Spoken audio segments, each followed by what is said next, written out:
Right. So today we have a special guest in the building. Yes. And we're going to be talking about mental wellness, which is a new term I picked up last night.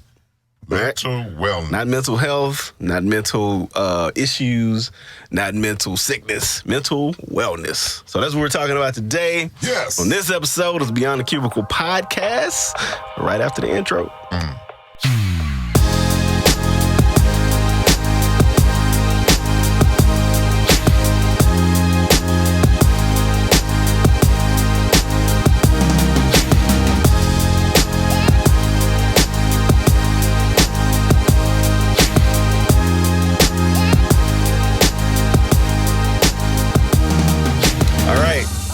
You know, the usual stuff, social media, Facebook, Twitter, and Instagram. This is BTC. Where else? Oh, YouTube. We're back on YouTube. Awesome. Check out those episodes there. Awesome. Also, continue to send us your feedback via the email. That is podbtc@gmail.com. Pod, P-O-D, BTC @gmail.com. There it goes. Special guest in the building this week. Yes, Been looking forward to this episode. Yes. All right. Joining us today, good friend of the show by way of my lovely wife. All right. Charmaine Simmons. Hello. Yeah. She is... Look, I don't want to botch your credentials. As soon as you said therapist, No. we start thinking of friends that we have, and we didn't know, should we come over and visit? Right. Put them on a bus, drive through your yard. What we gonna do here? What we gonna do? And on top of that, it's like, I think it's like 6 letters after the name. It's like, you know, I'm not gonna botch that. Well, it's funny because, like, a lot of times when I say I'm a therapist, people are like, well, what kind of therapist are you? Like, a physical therapist? I'm like, no, I'm like a licensed professional counselor. Like, I do mental health. And they're just like, oh, okay, you one of them. You work with crazy people. I'm like, nah, I don't work with crazy people. I work with normal, everyday people that look just like us. But, you know. Yeah. And then that's exactly where we'll be going today. Because it's interesting that's the first thing that comes to people's mind, working with crazy people. Yeah. But that's what we say. Yeah. That's true. That's that stigma, though. That's true. I ain't crazy. That's true. So let's get to know you a little bit. This is what we like to do when we get our guests on. A little bit about your background. Are you born and raised in Houston? No. Talk to me. I'm a Navy brat. So, really? Yeah, my parents are both from Louisiana. And by the time I came around, my dad was in the Navy. So I was born and raised for the majority of my life in Virginia Beach, Virginia.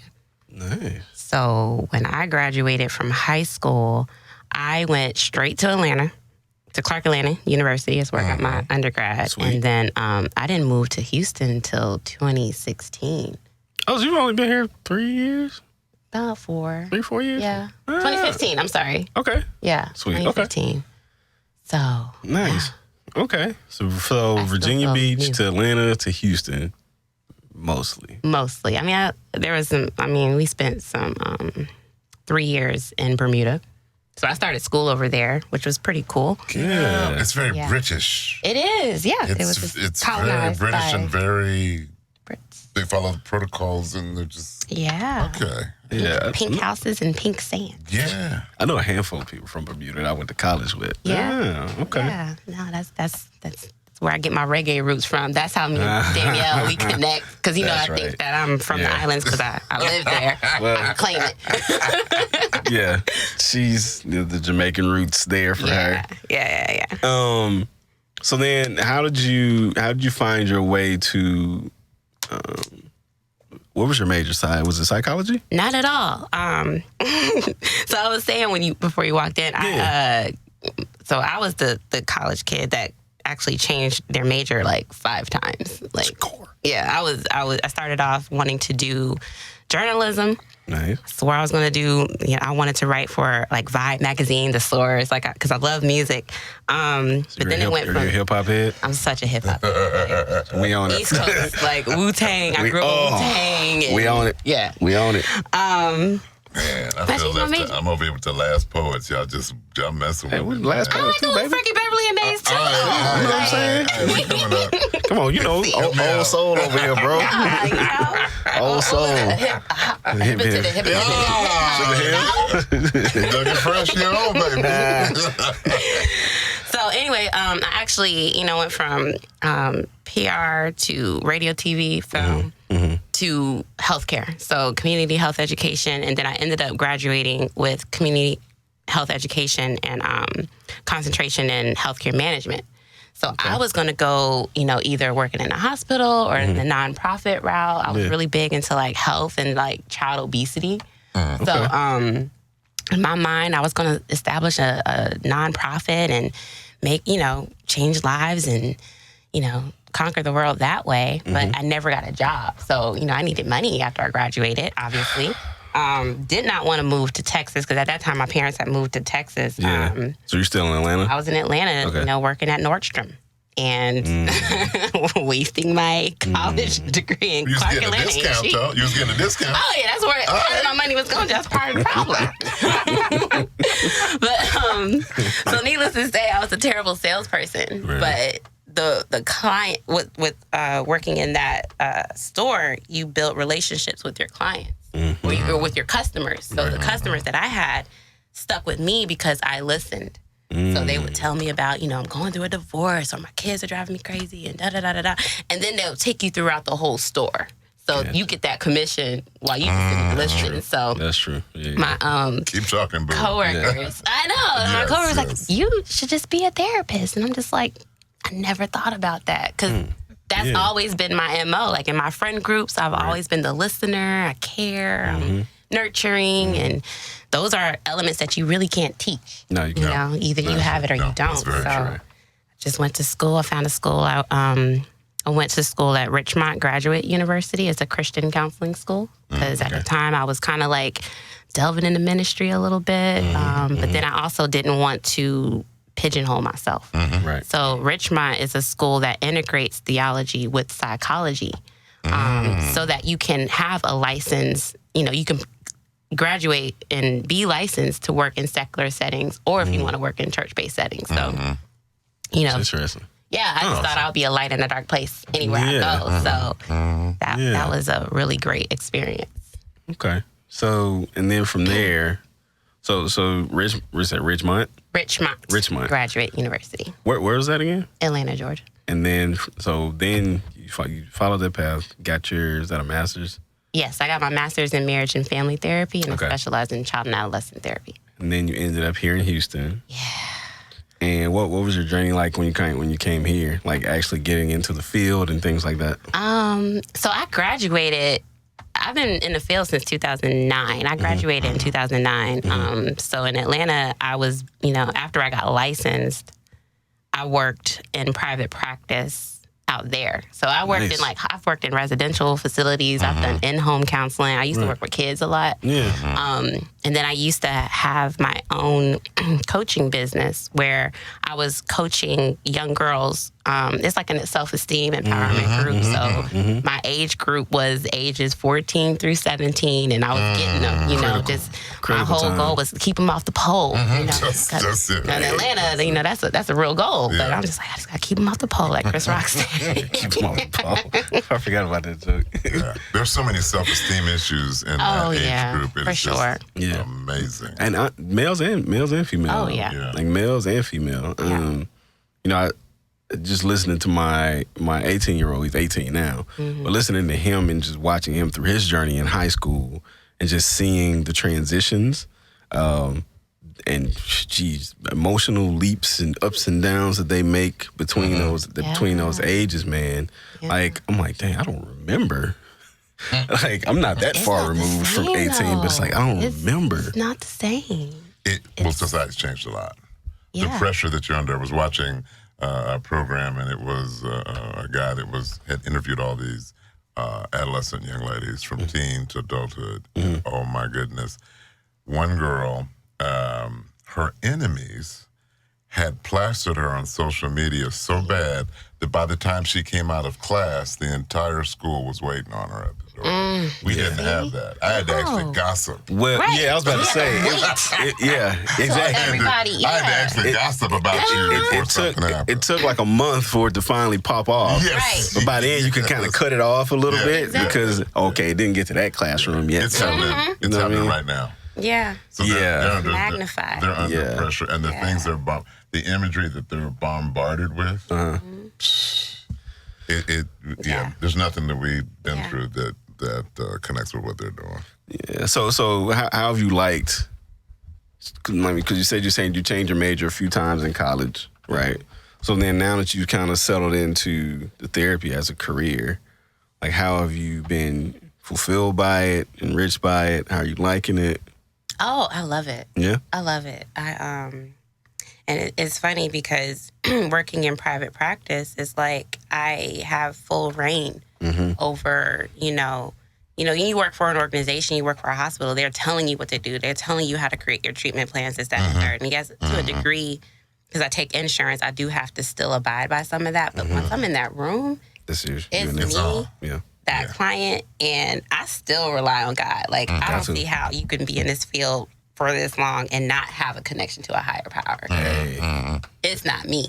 That's not me. I am just a vessel. You're a conduit for what's going to happen. I'm there with you. I'm there. Yeah. So it's amazing. It's enriching. I feel very connected. Like I'm walking in it doesn't feel like work. It only feels like work when it gets to the paperwork. I don't like doing paperwork. I don't like administrative stuff.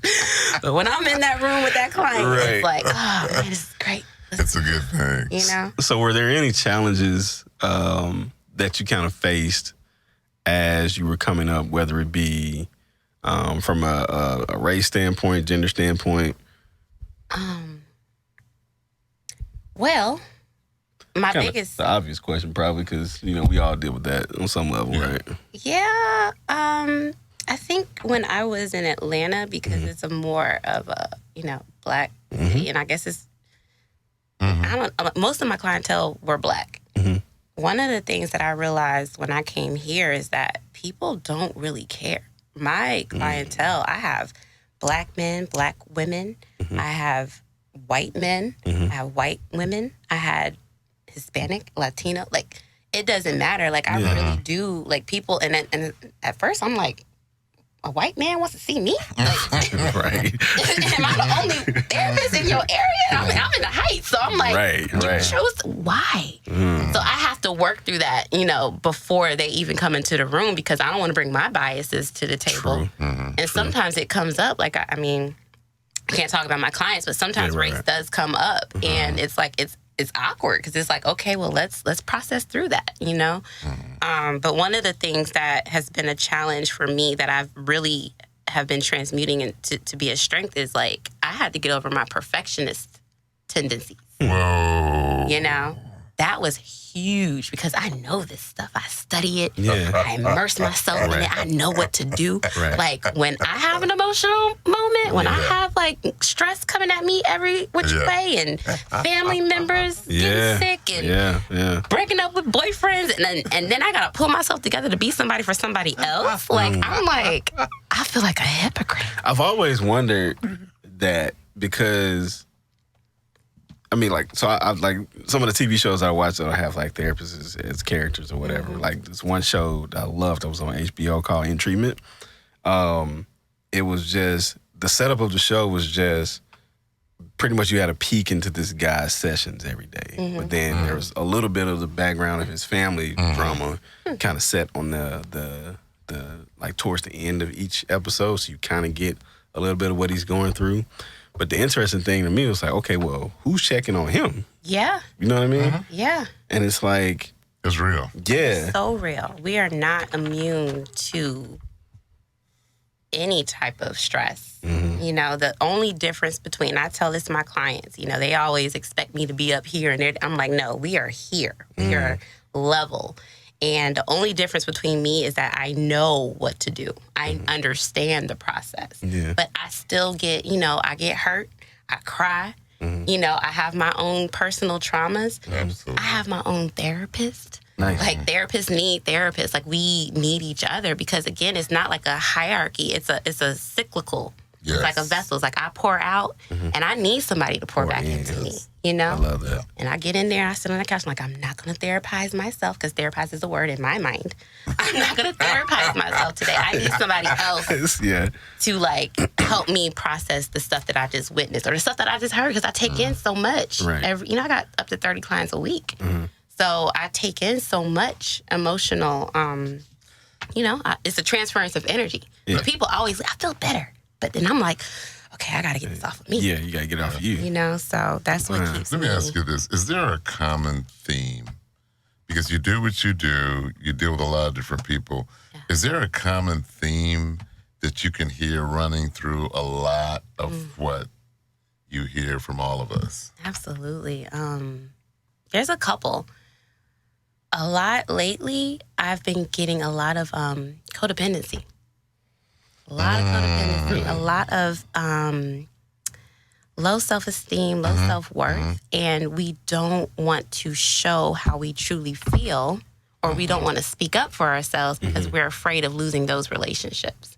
So I people please, or I stay quiet, I go along, and then all this resentment is building up. And one day I just snap. Yeah. And one day not even snap, I'm just overwhelmed. Like, I mean, when I think of snapping, I'm thinking, well, yeah, panic attacks. Postal. Well, I mean, I wasn't thinking as violent as that. Well, I mean, we just talked about that last week. But we get so full of resentment. One day we go, to heck with you. Yeah. Yeah. And maybe the relationship didn't have to end up at that point had I been okay enough to communicate. Yeah. Right? But I think that's where people just go, okay, I'm done, I'm out. They go from passive to aggressive, and they miss out that whole middle path of what it means to really just be assertive. Got you it. know? Well, it sounds like even when they go from one part of the spectrum to the other, it's really the process has been happening the whole time building. It's just nobody saw it. Yep. But them. But them, right? Because they're not speaking up. Right. Yeah. Yeah. I mean, that fear of rejection, fear of confrontation, is something that I know a lot of people suffer from. I've dealt with it. I still deal with it, just me and myself, because I'm the. I did too. You know what I'm saying? I guess it's not easy. It's big, and Everybody has it. Yeah, Some people have it. Yeah, especially like in my career early on, until I met this guy. I wasn't about to just go into my manager's offices and have a conversation if she wasn't initiating that with me. Yeah. You know what I'm saying? But at the same time, I'm watching people get promoted. What is it about? Where's mine? Right. I'm working hard too. Right. You know, so like you say, that resentment builds up. So it happens at work and it happens in your personal career. Yeah. Absolutely. My story's similar because I was coming up resentful, and of course, because I felt because of my tan that some things were going past me. And then I had a mentor named Harvey Coleman who taught me the same thing. And he said, nope. In fact, here's what he said. He said, there will be a black president of Coca-Cola. And they will put him in that position because he is a superior performer and has an incredible network. He will just happen to be black. The light slowly came on. Ooh. Then he left us with this. He said, all of corporate is a game, and the game is about people, and what you invest in people will be the return that you get. Yeah. Now, both of us can attest, and we have this conversation, and I know in your, and I'll throw this out for your comment. Race notwithstanding, gender notwithstanding, there are relationships that are out here to be had if we can get over ourselves long enough to build a relationship. There are people that will help you. Let me ask you, in your background, have there been people of all races, genders, and whatever that have supported you and helped you? Absolutely. And that's what we're trying. That's what we're trying. Yeah. Because I mean, once you get in that counseling, like I said, once you get in that counseling room, you don't know. Like we have to, like there's you have to be culturally sensitive, right? You know. So going from an HBCU to a PWI, like it was a culture shock, you know. Yeah. But then I'm also a Navy brat, so I already kind of knew how to code switch, and Yeah. Code switching. code switching. Yes, indeed. But when we see beyond the color, like, we all want the same things out of life. We do. We all want to feel a sense of love and belonging. Yeah. Like, that's another common theme that I see with a lot of my clients and with everybody. Yeah, my experience, my personal experience in corporate America is I've run into very few actual racist people that are just because of yours. Just because I run into people who are more prejudiced against performance and like all the stuff that we talk about, your performance, how you present yourself, how good are you, what's your relationship with them, and that's mainly it, because they try to, like, spirituality is one of those taboo topics at work or in the corporate workspace. But those three things are definitely the things that I can definitely point to and say, yeah, that's why that person got promoted. I had a situation. That relationship. Yeah, I had a situation last year where because I was frustrated. Like, this little young kid was like 30. I didn't like him. He was a great employee, great worker, smart, performed, had the relationships. I didn't like him just because of how he treated his fellow associates or whatever. Because he was like stepping on necks to get to where he wanted to go. Yeah. So that was my thing. But shady. Right. But once he got promoted and that set in, I looked back and I told him, I was like, you know what? No, he did what he was supposed to do. That's exactly what he did. He did what he was supposed to do. Yeah. He had the relationship with the right people. So he took it. And he took advantage of it. It's kind of like 48 Laws of Power. Oh, it is 48 Laws of Power. Yeah. That is my book. 48 Laws of Power. Yeah, like, I see people playing that game. I'm like, oh, okay. That's a bit a real thing. Machiavellian in the way things are conceptualized in there. But it's the part of, and I want to ask how this flows into mental wellness. Did I say that right? Yep. Okay. In the workplace. Yeah. It's madness in the workplace. If you're ambitious, there are people that are also ambitious. So you're trying to get into the same funnel at the same time. There are people that suck up. There are people that hit you in the back and take you to lunch and buy you coffee. There's just madness when the human side, and when we talk about this, it is not connected spiritually. Right. The human side is vicious. Yeah. Right. How do I stay okay? I was going to say sane and use some of the colloquialisms we always use. How do I mentally stay okay in the madness? Oh, man. The first thing is recognizing that ego, because all of that is ego. Anytime we have a power play or, control, I sit back and watch. I'm like, y'all ego. I mean, when you can recognize that your ego is being provoked or your ego is taking control, you can tap into yourself and just take a minute. That's when that mindfulness, comes in. It's like, do I have to respond? Do I have to engage? Is this going to make a difference if I do? And if I do, how can I engage in a way that I'm taking more of a stoic mentality towards it, because of course I understand you do have to play the game, but you don't have to necessarily be emotionally attached to the game. I like that. I like that a lot. Yeah. I mean, that's perfect. So I think maybe it was an episode a couple weeks ago. We talked about, I think it was 3 ways that you can build and develop your relationship with your boss. And the first thing was like, you got to kill your ego. Yeah. And my theory is that's probably our biggest battle when we wake up every day. Oh, yeah. It's like fighting our own ego. All day, every day. Yeah. Yeah, because it's in Eric made the point, it's in everything. Yeah. Your interactions at work, your interactions with your kids, your interactions with your spouse, significant other, whatever, right? Oh, it's there. Yeah. Now, here's another one that kind of throws us. There's a taboo around getting help. Like, we came here talking about being crazy, and of course, you helped us find the right phraseology for that. But we do that because if I said, and this my homie, but if it was just a random person, man, I need a therapist, we would make a quirky remark. Oh, you just crazy as no boy. Yeah. What's the taboo? Well, first of all, why do we have it? And I don't know, is it more pronounced in the minority culture than it is? No, just say it. Is it more pronounced in the Black community? Okay. I would say Black and brown people. Yeah, Black and brown people. Like we have a lot of valid, reasons for the stigma. I mean, if you think about like the Tuskegee Project, it stems back to like, we just have a general mistrust of the medical profession in general. So, and I look at, mental health is part of the medical profession because your mind and your body is connected. So starts there. If you're stressed out and your heart is beating out of control and you feel like you can't breathe, you feel like you're having a heart attack. You go to the ER and they tell you, "Oh, you're fine. You're having a panic attack." Because your mind and your body are connected. Right.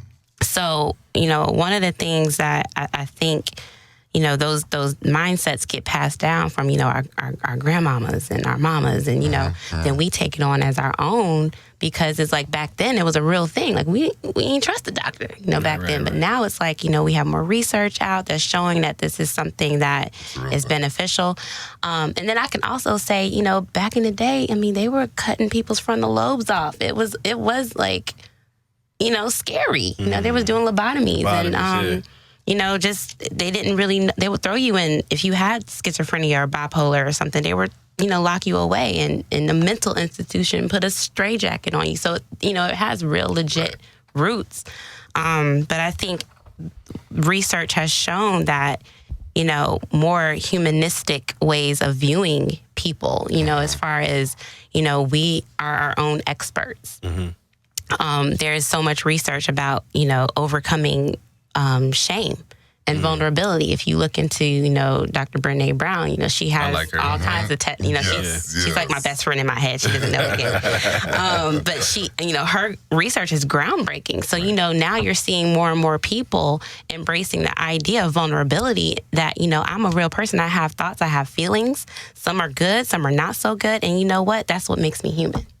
Suffering is a part of the human experience. Right. And once we can embrace that, then, we can get on with our lives instead of thinking that I'm just going to hold on to it. I'm just going to pray about it and it's going to go away. But if you even look in the Bible, like there's all kinds of emotions in the Bible, Jesus was sweating bullets in the Garden of Gethsemane. He was like sweating bullets.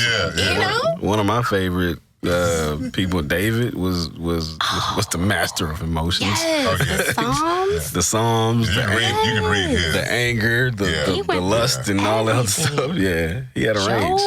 Yeah. So when we think, and especially when because I don't explicitly do Christian counseling, but it's ingrained in me because, like I said, I was trained theology and psychology. So I honestly, I can't separate the two, but I think truth is truth. So whether I'm talking about the Bible or I'm talking about just spirituality, I see such a huge connect anyway. It's different language, Absolutely. So it's all the same. Yeah, it's all there. Yeah.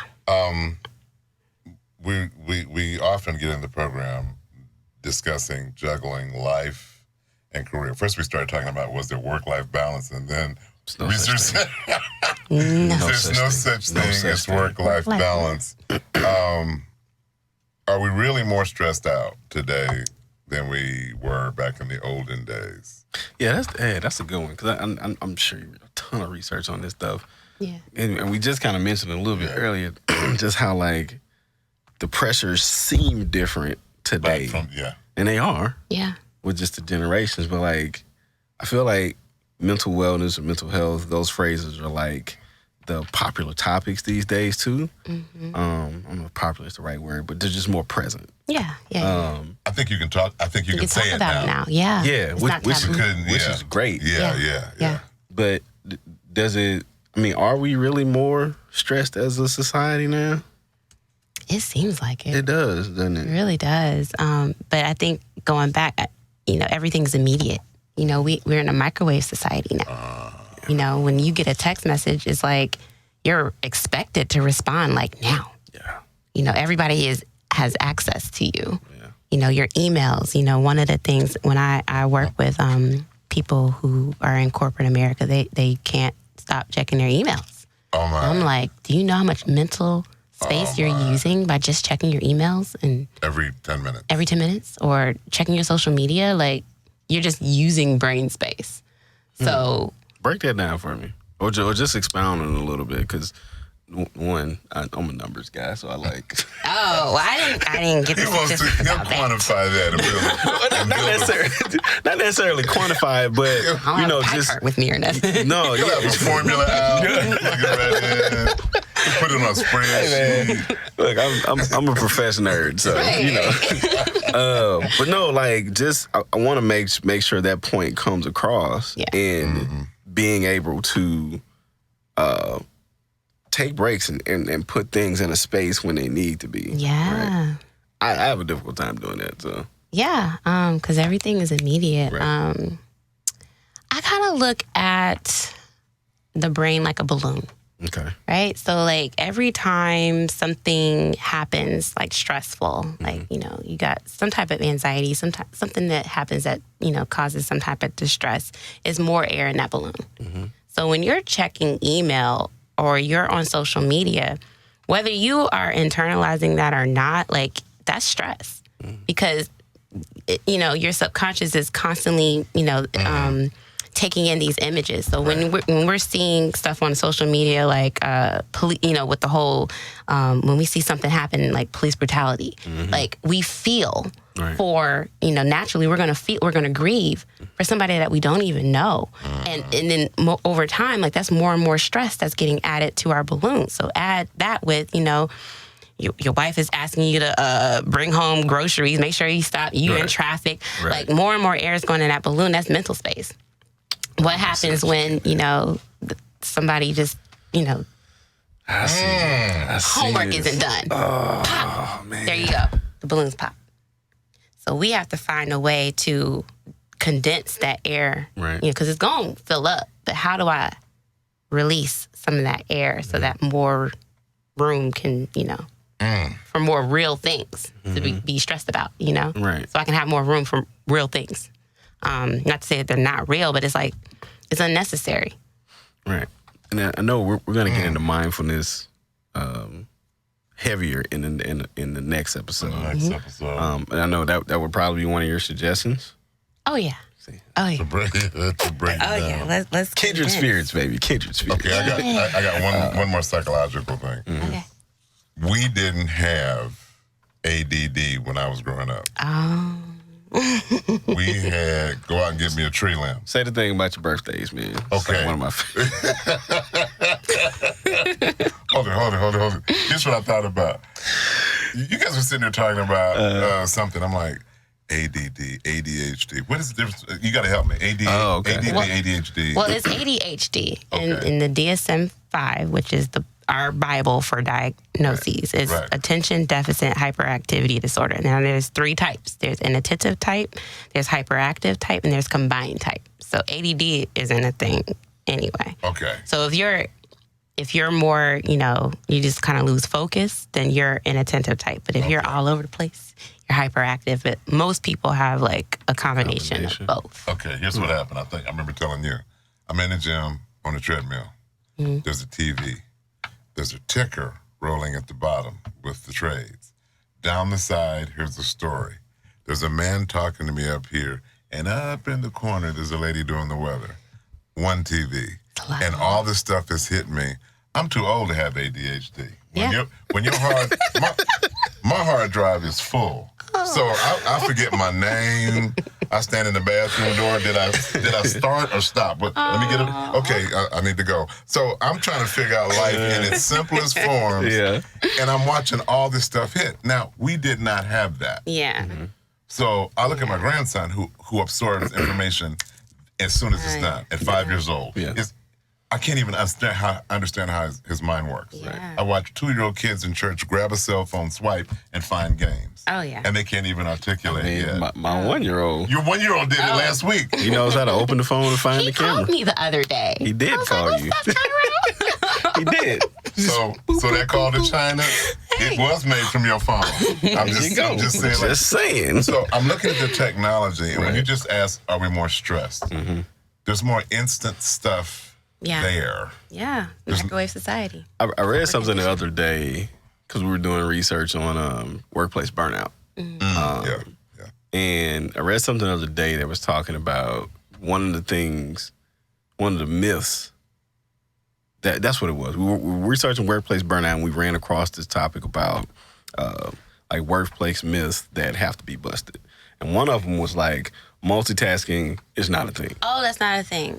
That is not a thing. I wrote a blog post years ago on that one. It's not a thing. It's a lie. Yeah, because it's brain switching, right? It's task switching, not multitasking.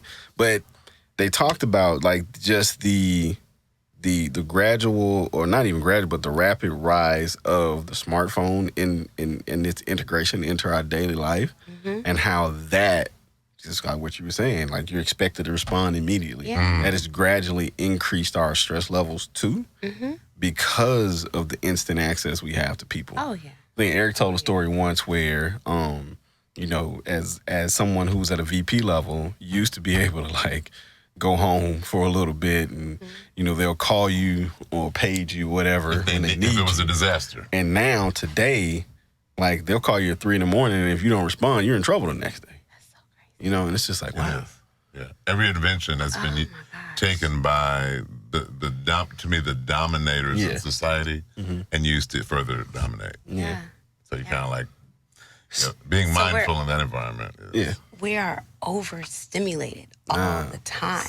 Yeah. You know, so going back to a lot of times in my sessions, I always go back to like primitive times. So like when we were first created, you know, anxiety served a true purpose. Like if I was getting chased by a lion, I need to fight or flight. Yes. Okay?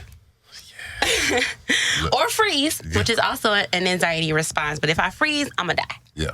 So imagine, like, nowadays we're overstimulated. It's all these lions coming at us all the time. We're always like, okay, I'm fighting or I'm running. You know, like, and all the time. It's not physical, but the lions coming at us. Oh, yeah. The lions are emails. The lions are text messages. The lions are bosses, coworkers, all of that. Yes. Politics and stuff like that. Yeah. And we're constantly on guard. Okay. So what do you do when your brain, your body is designed to heal and to protect itself, but it's in overdrive? You know, so that's when the mindfulness comes in place, because you have to do something to, you know, when you breathe, you are interacting, you're engaging that parasympathetic nervous system that tells your brain that I have enough oxygen. There's no lion right now. I can relax. So then your brain tells all the signals, all the anxiety signals, okay, y'all can chill out. Gotcha. You know? Yeah. But you have to consciously be aware. To go there. Yeah. All right. So, here's what we'll do for the rest of this episode. Probably about 10 minutes. Sorry, because I'm jumping to the next episode. No. It's fine. I need to be mindful and be in space. Yeah. I need to practice mindfulness. because I appreciate that practice so much. I wanted to dedicate a whole section. There's so much. I like that. There, man. So I want to jump back to just making sure we talk about the importance of mental wellness. I'm like we've touched on it throughout the episode. Why you prioritize it in your but why we need to prioritize it more. And I guess in that same topic, just like, you know, ways that we can get comfortable with the idea that we need this, right? And then after that, I want to touch on just get your thoughts on the concept of finding happiness and that type of thing, because that's been a topic that we've talked about too. Just how people put so much into work, they think that work is supposed to make them happy, and that's supposed to be their joy and all of that. But yeah, so let's jump back up and talk about the importance of kind of prioritizing mental wellness a little bit. Thoughts on that? Well, like I said earlier, you know, mental wellness is just as important as your physical wellness. You know, everybody goes around, health is wealth. You know, we eat right, we work out.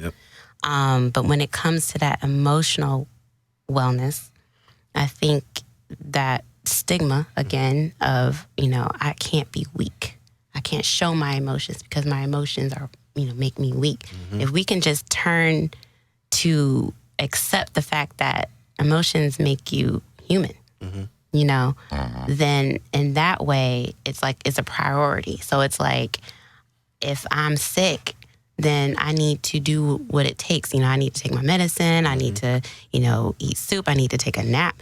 When I'm feeling overwhelmed, I need to have a toolbox. I need to know what to do when I'm anxious or when I'm depressed and I don't feel like getting out of bed in the morning. What are some things that I can do to help me cope so that I can have the strength to get up and to be somebody, not suppress and put a mask on and make it seem like I'm okay when I'm not. Right.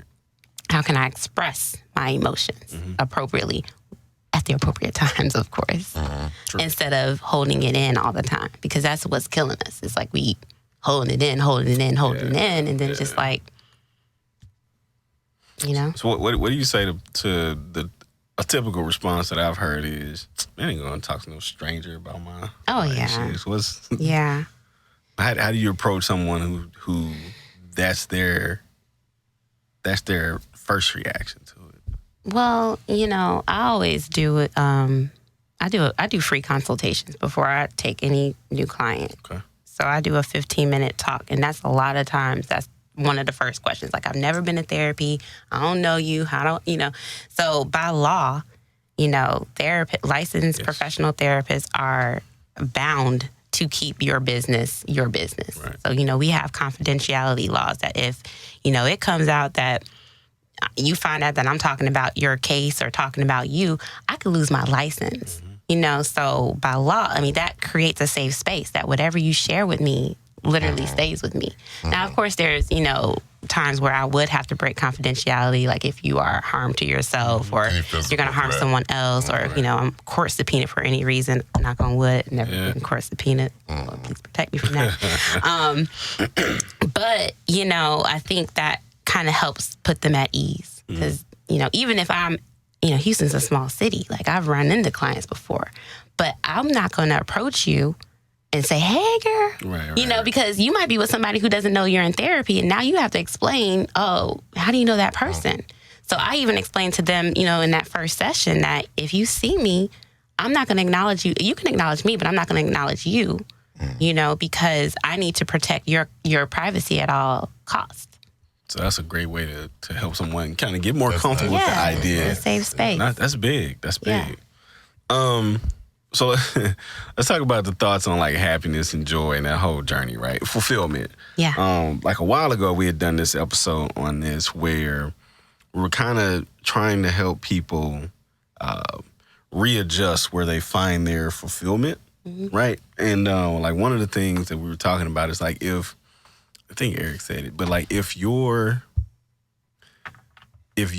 fulfillment in life is derived from your work, you are sad. Yeah, like you're in for a sad ending because at some point that has to end. Absolutely.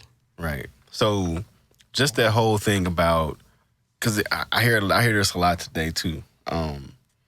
Like I'm just trying to be happy. I'm just trying to find my happiness. I'm just trying to do what makes me happy. Yeah. It's like, but do you know what that means? Yeah. You know what I mean? Yeah. And it's a miserable existence when you're attaching your happiness to things outside of you. Yeah. So whether that's your job, whether that's a relationship, whether that's your kids, your identity, professional organizations, athletes go through it all the time. Right. Once they get injured, it's like, it's a crisis. Who am I? So, identity.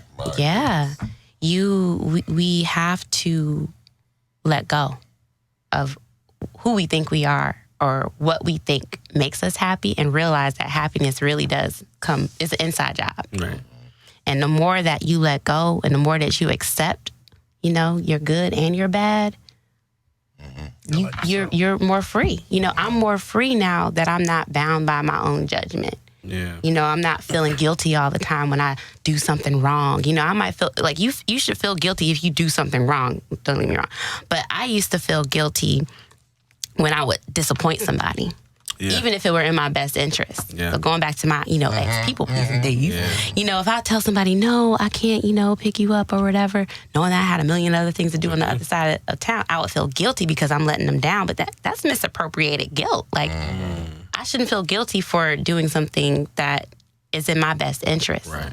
So, happiness essentially is when you realize, like, you are enough as is. You're Can't okay take nothing to it. You can't take anything away from it. You can't add nothing to it. You're good. Feeling that, man. Yeah. It's I need to practice that myself. We all do. It's every day. Yeah. I got to remind myself, wait, I'm enough. Because that's that ego. Yeah. The ego's always going to make you feel like, no, you're not good enough, But you got to tap into yourself like, no, I'm good. Yeah. Yeah. There's an old guy that I talked to, faith guy, and I love him to death. And he shared with me a couple of weeks ago, he said, you are happiest when you are not focused on you. And so he said, if you're living your life in service, when we're helping people, because we all got issues. Yeah. This is my happy place in here, man. I just heard you say, I don't work. Yeah. In other words, it's not because you're coming out of your passion. Yeah. And the most miserable people that I've ever met, they're looking at themselves. That's true. I've met beautiful people that only focused on their blemishes. Right. Yeah. I've met wealthy people that only focused on, man, can I get some more money? Yeah. I've met talented people that never focused on, hey, can I make the world better with this? And every time I meet one of those people, how could Mother Teresa be happy? She wasn't wealthy. But man, from her core out, it was to the world. Yeah. So as I listen to you, I'm like, one of your, but I got to ask you this before we let you go anywhere. Let's say somebody listening here would like to know There you go. how to get in touch with you. Oh, you can find me on the gram at I'm at Charmaine, that's CHARMAINE _LPC. I'm on Instagram, Facebook. I'm on Twitter. Not really on Twitter, but I try to be on Twitter. But my website is www.charmainelpc.com. So CharmaineLPC.com. LPC. That is awesome. And I'll make sure it's included in the show notes on these 2 episodes that we're doing. Thank you. Before we get out of here on this episode, any final thoughts anybody wants to share? I'm not going to call the friends that we talk about crazy this week. Let's let go of that word. I'm letting that know. I'm just saying. Say not this week. Not this week. But I'm going to call somebody that you know and love because the basketball season is winding. Oh, yeah. Right. So I'm going to call and say, my brother, I want to invest personally into your mental wellness. Yes. Is that... I'm going to get a phone call. I'm going to get a phone call back. I might put this out as a teaser clip and tag him. That's man. my boy. I love him to death, man. You have anything? Just that, I love the fact that we're moving away from using that term. Like, I think I even want to start embracing mental wellness or emotional intelligence, like those types of terms, because I think the more that we can just normalize, like, these are real emotions that we all feel. So I think the more that we can accept that, we'll be better off as humanity, Right. My final thought is just take a break, man. We're going to talk about it a lot in this next episode, but like just taking a mental minute sometimes in the midst of things when they're hitting you constantly is so beneficial. Yeah. Yeah. All right. So it's going to wrap up this episode where our guest is sticking with us for another one, guys. All right. Yeah. The next one I'm very excited about. We're going to be talking about one of the big suggested practices to kind of help us de-stress and kind of get a handle on our mental wellness, attack anxiety and stress and things like that. Mindfulness, you guys know I talk about it a lot on here. So we'll be diving into that with our special guest, Charmaine Simmons again. All right. We'll see y'all next week. Peace.